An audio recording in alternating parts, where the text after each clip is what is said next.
Oh, okay, take it easy. We're going on the air. This is Sports Daily on KFH.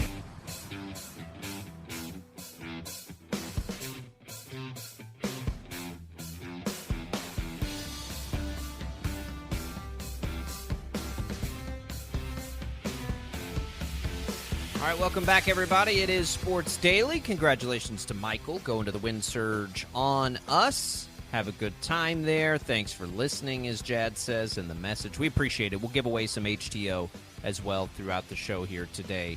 So stay tuned for your opportunity to win that. Maybe we'll throw in tea and coffee today since it's a little gloomier and rainier. Maybe you'd be more inspired for some hot or iced coffee. So we'll do that throughout the show. Stay tuned there. Jacob Albrecht here alongside Tommy Castor. Jad Chambers is producing and taking those calls on the IHOP hotline. Appreciate everybody tuning in to us here today on the show as we wrap up the week. Okay, Tommy, this Dan Snyder, we haven't spent a ton of time on the Dan Snyder situation because it's just sort of like, wake me up when we're done with all this. Well, we may be done with all this now. The NFL owners unanimously approved the Commanders' sale. Don't feel bad for Dan Snyder. I'm saying that tongue-in-cheek. Nobody feels bad for Dan Snyder. But, look, he's getting his ownership stripped away. He's going to make like $6 billion here, so he'll be fine. I wouldn't worry too much about it. And the NFL fines him $60 million because he was apparently hiding money as far as revenue sharing. I can't imagine a lot of things here. I can't imagine the amount of money that NFL owners make that they feel like they need to be deceitful with any of it. I can't imagine living that way. Especially with your other owners, right? Like, it's one thing when you're trying to, when you hire people to find, like, all right, what are the ways that I can take advantage of tax situations the best, right? There's a whole profession for that. I don't have any problem with that. But to, like, be deceitful. Here's the other piece of it, though, Tommy. If you read that ESPN, like, just massive, like, soap opera drama story a couple of weeks ago, this is all totally, like, spiteful, right? Like, Dan Snyder, if you read those, had some email blackmail things that he was trying to use on owners, and then he was trying to get John Gruden in trouble, who was taking shots at the commissioner, and then the commissioner wanted Gruden out, but it was all stemming based on, some of that reporting from Daniel Snyder leaks, and then now it's like time to get Daniel Snyder back, and everyone's been afraid he's going to open the closet doors and reveal everybody's skeletons, and it's just so stupid and ridiculous. Number one. Maybe, and here's what I'm going to guess and suspect. Tommy, I do not watch reality television. Like, never have, never will. The only reality television show that I have ever enjoyed was a show called Joe Schmo, like in 2003. That was such a good show. Because it was making fun of reality television, and it came on near the Chappelle Show. That's the only reason I watched that show. That's it. Other than that, Kristen Wiig was on that show. Oh, really? I don't remember much about it except how badly I felt for that poor guy by the end of it. It was a really well done show. Anyway, I don't watch any of that, and because I think it's worthless. Like, I think it's absolutely, like, I loved. I don't really watch it anymore. I haven't in a while. But like pro wrestling, like, I know that's supposed to be like, nobody's anymore, right? Really, like, believing that this is real life, right? It's stories and everything. So knowing that I'm well okay and good with that, I cannot stand reality television. I had like a girlfriend one time that made me watch a season of either The Bachelor or The Bachelorette. I don't know which one it was. I like anger in my like it makes me angry. So I don't like it. And so when I see this Daniel Snyder stuff, I'm like, this is like a reality TV show. Like, who are these people? Like, what? Yeah. It's craziness. There will end up being documentaries about all of this when it's all said and done. Look, to put it very plainly, Dan Snyder's a bad guy. And that's the center of all of this. Dan Snyder is a bad person. And he happened to be the owner of an NFL team for a long time. Dan Snyder is famous for saying publicly and on the record that he would never sell the team. And it took the NFL and the other owners to force him into selling this franchise. They've been the biggest embarrassment and biggest blemish on the NFL global brand for a long time. And I'm not even talking about just what they do on the field, which hasn't been good for a long time, but all of the other things behind the scenes and the way that Dan Snyder has built the culture in Washington, just rife with harassment and abuse, a terrible, toxic workplace, all of these different things. And then, oh, by the way, he's also committing financial improprieties and hiding money from the other owners and, engaging in blackmail and trying to find ways to take down enemies that he thinks he has around the league. It is an embarrassment. And you know what? The fact that the owners voted unanimously, it wasn't like there was one single owner. I can't even focus on what I'm going to say because of what that's you my just said. 4-year-old son's favorite joke. It's like a habit. It's like a dad habit. But the fact that there wasn't a single owner that came to his defense, I mean, I think that tells you all that you need to know. And it does. I mean, you've got billionaires, and typically billionaires look out for their own, right? Like typically in the NFL, the owners look out for their own, right? Yep. Like it makes it really, really hard to get in there. And the fact that all of them are like, let's get Snyder the hell out of here now. And it coincides with the findings of, the fact that Snyder sexually harassed an employee in the workplace and all that. Right. All this stuff, like it is a disgraceful fall from Dan Snyder. And I wouldn't even say it's a fall from grace because he was never in that position to have a fall from grace. He's been a bad guy basically from day one. Do not misunderstand that this is not like none of this is coincidental, right? This is an organized effort from the other owners to get rid of this guy, I think. Yep. They protected him for a long time. I don't know that in like the management or ownership world of sports, if there is a tighter fraternity than NFL ownership. And I say fraternity, I don't think any women own NFL teams. I know there are some that run teams. Maybe there are. But I think the Tennessee Titans, their owner don't misunderstand the term fraternity. I don't mean that as men only, but group of people. There may not be a tighter group than NFL owners seem to be. That has to be the case for somebody like Daniel Snyder to survive, right? And here's the thing about it. There have been wacky characters in the NFL ownership world forever. I think about Al Davis, right? I think about Jerry Jones. Both of those guys, though, Tommy, I think there is very little doubt. Robert Kraft. Jim Irsay is probably in that conversation. Irsay, too. I don't know, fits into what I'm about to say as much as the others, but he's just more eccentric. But for those other people who have been like, who are the owners we know, who are in the news, who are the most, out there publicly? Those owners all, I think it's fair to say, have made wildly positive contributions to the NFL, right?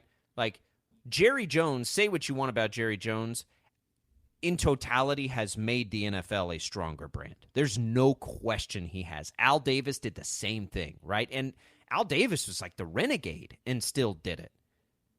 What did Dan Snyder ever do that was good for anybody? Like, honestly, nothing. What has he ever contributed? And I want to think that I'm forgetting something.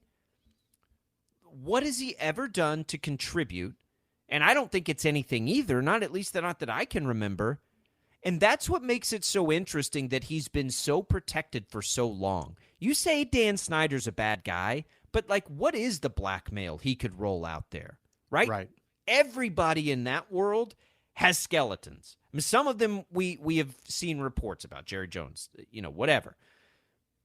But it is, I don't know how they've navigated this by getting him to go quietly, which thus far he sort of has, right? At least in this sale, and maybe the price is enough. Maybe like take this $6 billion and get the hell out of here is enough for it. But I would suspect that it's not, and I would suspect that Dan Snyder is not going to go quietly into the night.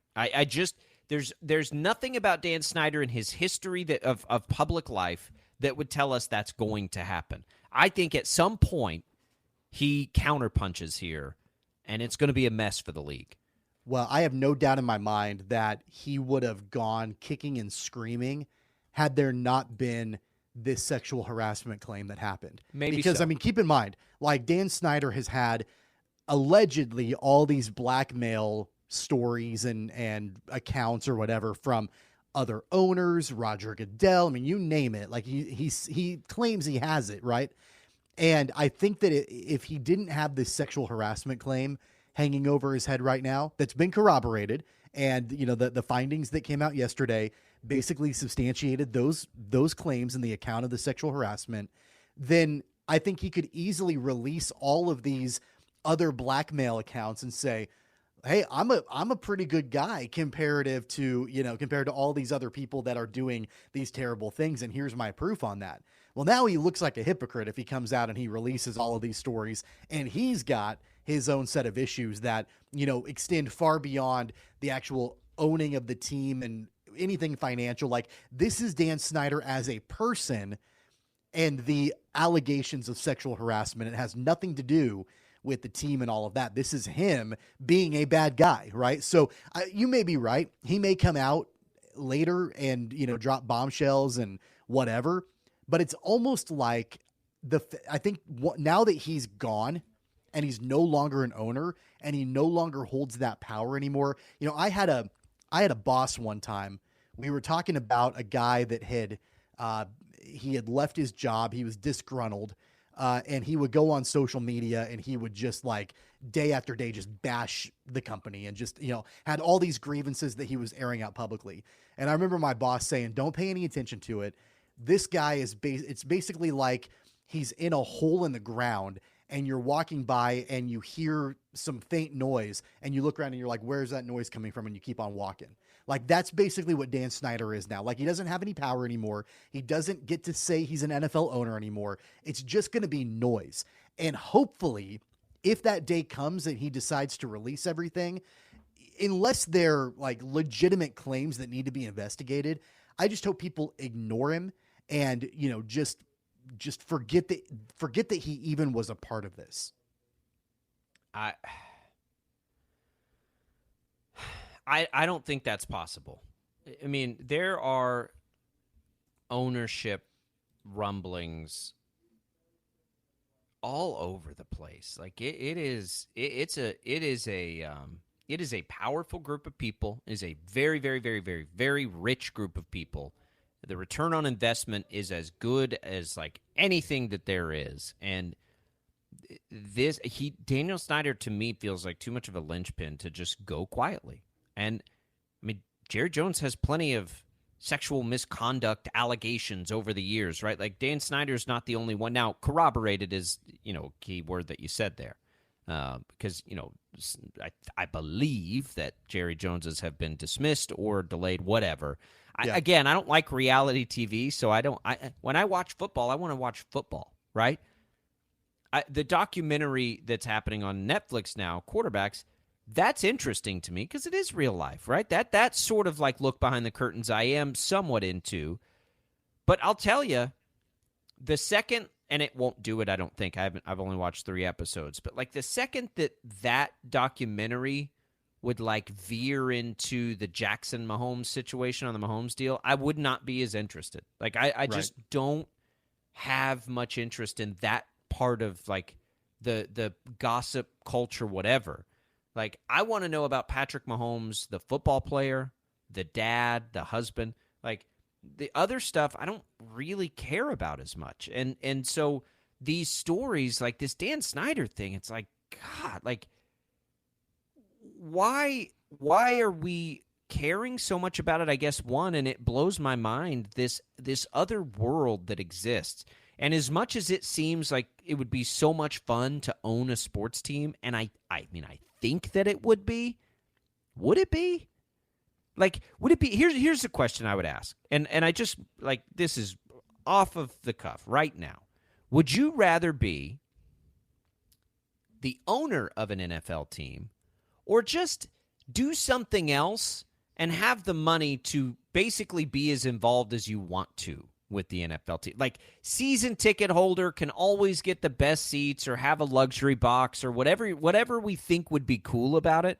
Like, would you rather be the owner of the team, or would you rather just have unfettered access to enjoy the games as much as you could? Because I think I'd take the latter.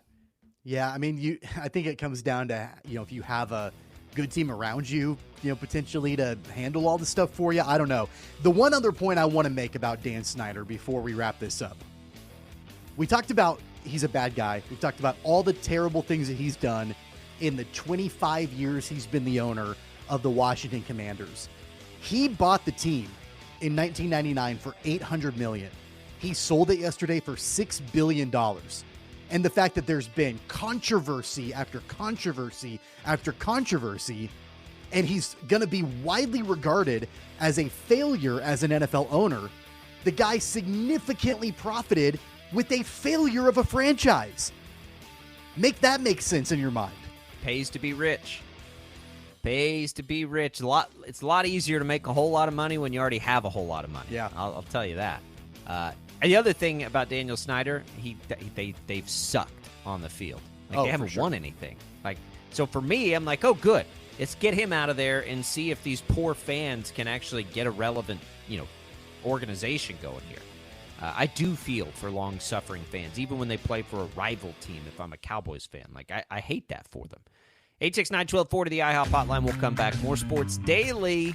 We'll go across the pond and get a British Open Championship, the Open update from Tommy. That's next.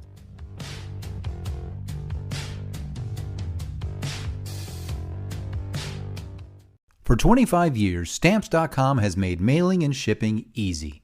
All you need is a computer and printer. Imagine mailing and shipping right from your desk, anytime. No traffic, no waiting, no hassle. Plus, Stamps.com gives you discounts up to 84%. Sign up for Stamps.com today. Use code PROGRAM for a 4-week trial, plus postage and a digital scale. That's Stamps.com, code PROGRAM.